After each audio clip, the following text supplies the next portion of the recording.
Bismillahirrahmanirrahim. Assalamualaikum warahmatullahi wabarakatuh. Perkenalkan, nama saya Himyat Hari. Saya adalah mahasiswa Teknik Elektronikani, akan membahas tentang gegel induksi dan induktasi dari fisika 2. Gegel induksi dan induktasi adalah ketika kita ingin membuat arus listrik atau semacam listrik lainnya dengan mengandalkan medan magnet.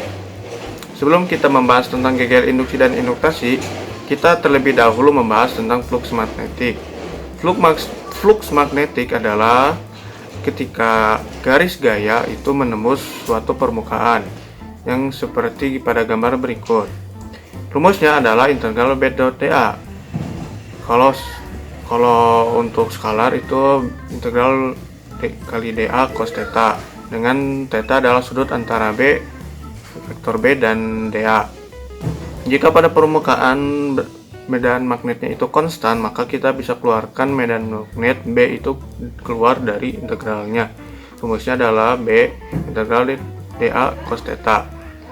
Jika antara sudut antara medan magnet dengan permukaannya itu konstan, maka kita bisa keluarkan si cos theta, jadi sama dengan B kali cos theta integral dA, jadi sama dengan B dot dA. Kemudian kita akan membahas tentang hukum Faraday.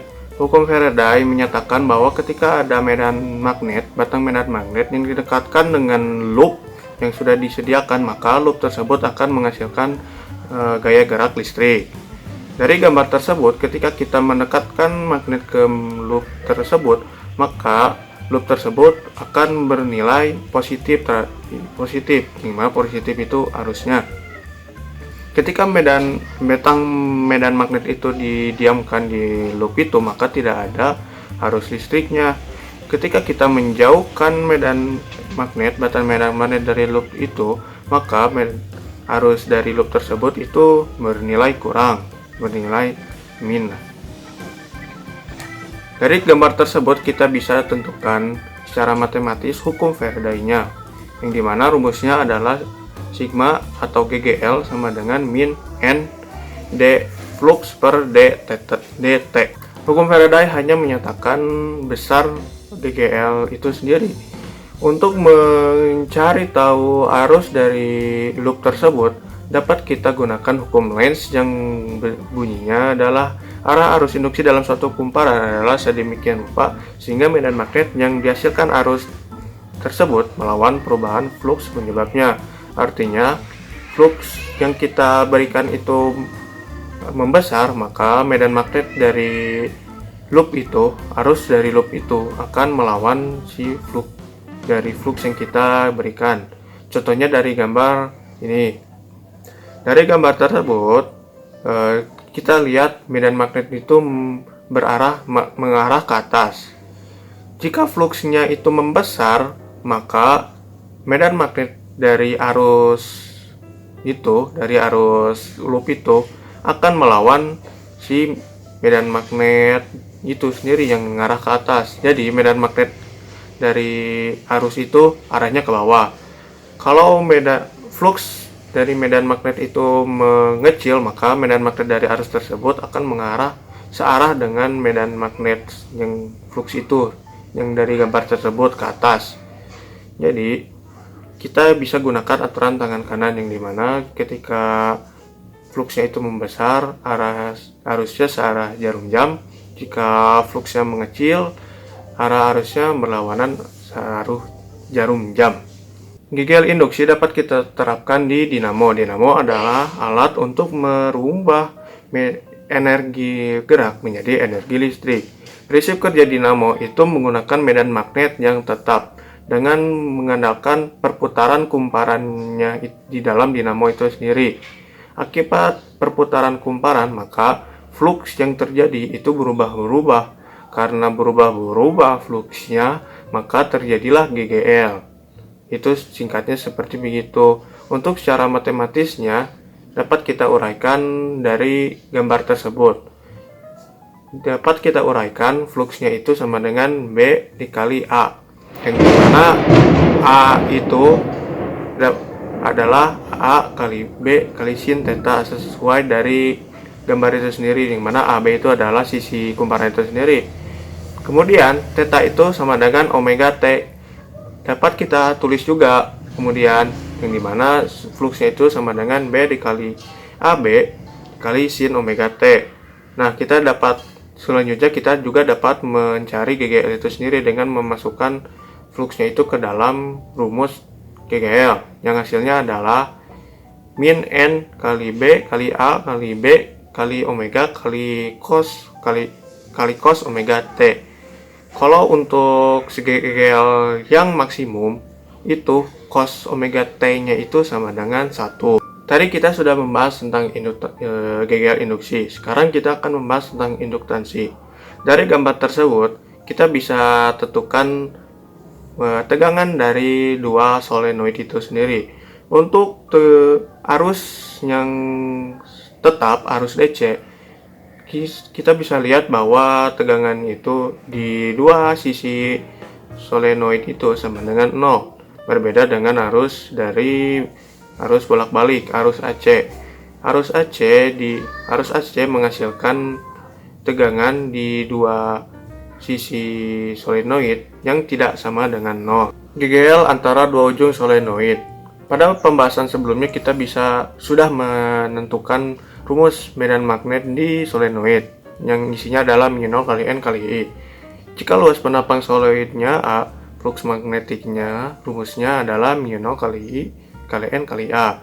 Oleh karena itu kita dapat tentukan GGL berdasarkan hukum Faraday. Hasilnya adalah min N besar kali mu 0 kali N kecil kali A kali dI per dt, yang dimana N besar adalah jumlah kumparan solenoid.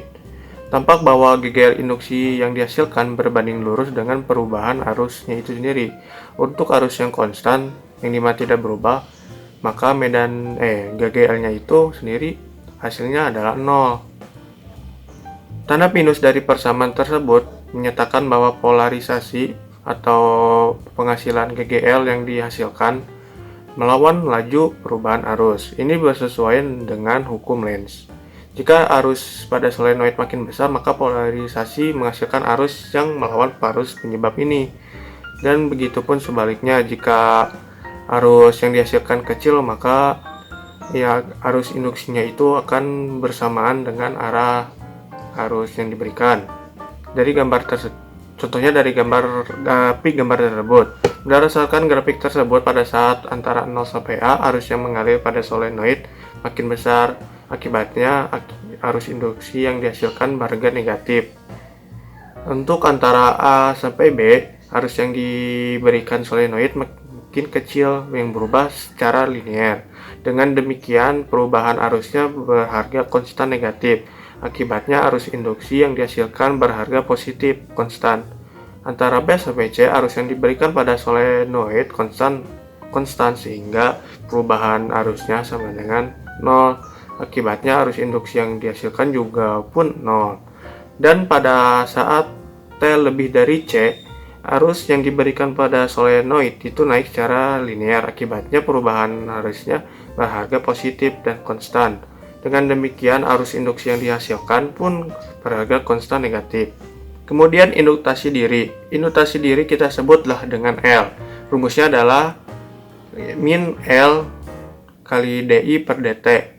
Dengan membandingkan rumus tersebut dengan rumus yang ini, maka kita bisa hasilkan L-nya sama dengan N kali mu 0 kali N kali A.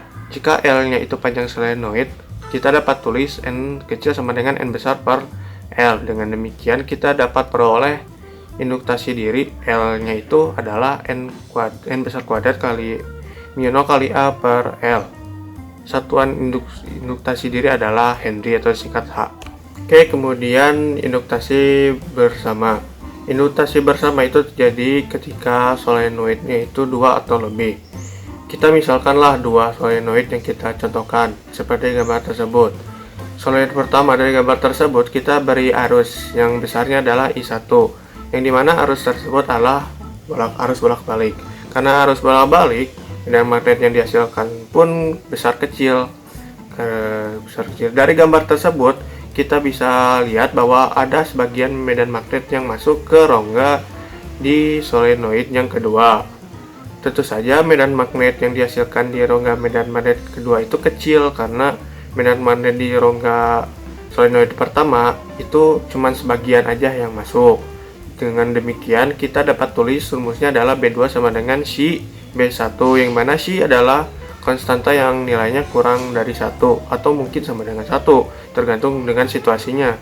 Jika luas penampang solenoidnya 2, flux magnetik pada solenoid kedua adalah tersebut dari gambar ini nih. Jadi untuk fluxnya itu ketika kita sudah tentukan B1 nya, maka adalah Si kali μ0 kali N1 kali A2 kali I1. Gel induksi yang dihasilkan oleh solenoida kedua itu kita bisa masukkan flux tersebut, flux 2 itu, flux solenoida kedua ke rumus ini aja, ke rumus GGL nya aja. Kemudian kita tadi sudah mendefinisikan induksi bersama adalah tersebut. Kemudian kita membandingkannya dari persamaan ini dengan persamaan ini, sehingga hasilnya adalah persamaannya adalah ini. Kemudian karena ada hal lain yang dimana L itu adalah panjang solenoid, maka N itu sama dengan N per L, yang dimana rumus hasil akhirnya adalah tersebut. Kemudian Si itu tergantung kepada si solenoid, kedua solenoid itu sendiri. Ketika solenoidnya itu jaraknya itu dekat, maka Si-nya itu mungkin akan mendekati 1 atau itulah. Dan kalau berhimpit mungkin Si-nya itu akan sama dengan 1 malah. Kalau jarak kedua solenoid itu mungkin jauh besar jaraknya, itu mungkin Si-nya itu sama dengan 0. Maka karena Si-nya sama dengan 0, maka GL-nya itu tidak ada. Selanjutnya, memperbesar induktasi. Jika hanya ruang kosong dalam rongga solenoid, maka induktasi itu kecil. Untuk membesarkan induktasi, kita dapat menggunakan bahan magnetik, atau contohnya adalah batang magnet. Kita bisa memasukkan batang medan magnet itu ke dalam rongga solenoid, yang dimana medan magnet yang mulanya B saat solenoid kosong berubah menjadi B aksen sama dengan mu kali B. Kita bisa masukkan B itu ke flux magnet, kemudian dari flux magnet juga bisa ketentukan GGL-nya, GGL dari hukum Faraday, kemudian kita bandingkan hukum Faraday dengan induktasi, sehingga L-nya itu sama dengan N kuadrat kali mu kali μ0 kali A per L, yang dimana L itu adalah panjang si solenoidnya. Kemudian, energi medan magnet dalam sebuah solenoid. Misalnya ada sebuah solenoid dialiri arus I, maka kedua pada ujung solenoid itu memiliki GGL induksi yang sebesarnya adalah rumus induktasi itu sendiri. Jika muatannya itu sebesar dq mengalir melewati solenoid tersebut, maka energi yang diperlukan untuk melawan beda potensialnya adalah dW sama dengan L kali DI kali dq per dt, yang dimana dq per dt sama dengan I. Kemudian kita juga bisa menulis rumusnya adalah dW sama dengan Li kali DI. Kerja total yang dia lakukan untuk melewat arus pada solenoid dari 0 sampai I adalah W sama dengan 0 sampai I integral 0 sampai I d W sama dengan 1/2 Li kuadrat. Kerja yang diberikan tersimpan sebagai energi dalam solenoid, sehingga energi yang tersimpannya itu adalah U sama dengan 1/2 Li kuadrat. Induktasi diri solenoid memenuhi persamaan I sama dengan B kali L per μ0 kali N. Medan magnet dalam rongga solenoid adalah B sama dengan μ0 kali N per L kali I. Substitusikan persamaan I dan B ke L ke I ke persamaan U, sehingga hasilnya adalah 1/2 μ0 kali B kuadrat kali AL, yang dimana AL adalah volume si solenoid. Kita definisikan rapat medan magnetik per satuan volume sebagai U sama dengan 1/2 μ0 kali B kuadrat.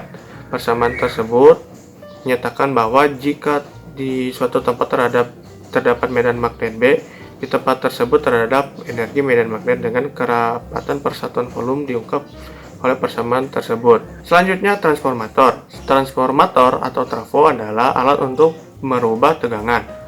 Alat tersebut berfungsi ketika arusnya itu adalah AC. Transformator memiliki dua kumparan. Ada kumparan primer yang dimana tegangan tersebut masuk dan kumparan sekunder yang tegangan itu keluar.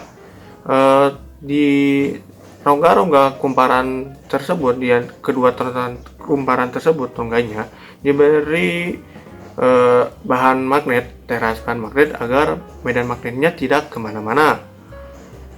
Karena itu transformator itu adalah perbandingan, maka dapat peroleh B sekunder sama dengan B primer, sehingga kita bisa tentukan perbandingan GGL induksi dengan menggunakan flux magnet dan juga masukkan ke medan GGL-nya itu, sehingga dengan demikian rumusnya adalah sigma S per sigma P sama dengan NS per NP.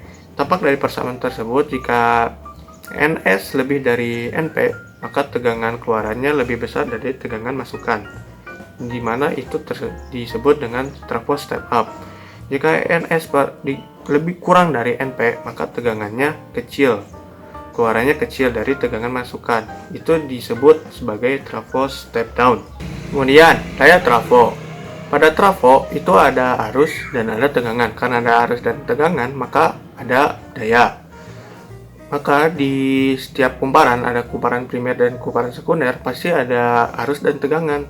Maka kita sebutlah PS itu daya sekunder dan PP adalah daya primer. Maka kita bisa bandingkan antara PS dan PP, sehingga hasilnya adalah IS per IP sama dengan eta kali NP per NS, dimana eta adalah efisiensi dari trafo itu sendiri. Contoh pada transformator itu di pabrik aluminium. Sejumlah industri pabrik itu menggantungkan operasionalnya kepada si sumber tegangan listriknya. Mungkin tegangannya mutu besar atau mungkin kecil. Maka si pabrik itu dapat memanfaatkan si trafo itu sendiri dengan menggunakan kumparannya besar atau kumparannya kecil, tergantung kebutuhannya. Jika tegangan yang dibutuhkannya besar, maka kumparan sekundernya besar dengan kumparan primernya itu kecil. Kemudian sebaliknya, jika tegangan yang dibutuhkannya kecil, maka kumparannya primer besar dan kumparan sekundernya kecil. Yang terakhir adalah pendeteksi logam, detektor logam. Detektor logam mengandalkan dua solenoida. Ada solenoida yang besar dan solenoida yang kecil. Kemudian antara solenoida itu tegak lurus dari gambar tersebut, dan solenoida yang primer yang besar itu dialiri arus. Karena solenoida yang sekunder itu tidak ada masukan medan magnet dari solenoida yang besar, maka tergantung kepada logam yang ada di dekatnya. Jika logam yang ada di dekatnya mendekati si kumparan tersebut, maka medan magnet itu dapat masuk ke si kumparan sekunder, sehingga karena masuk terjadilah arus sehingga dapat bunyi alarm. Mungkin itu saja yang dapat saya berikan terhadap materi ini, materi GL induksi dan induktasi. Mohon maaf jika ada kesalahan, dan mudah-mudahan pada waktu ke depan saya dapat memberikan materi secara lengkap dan rinci agar penonton yang menonton video ini dapat memahaminya. Terima kasih. Assalamualaikum warahmatullahi wabarakatuh.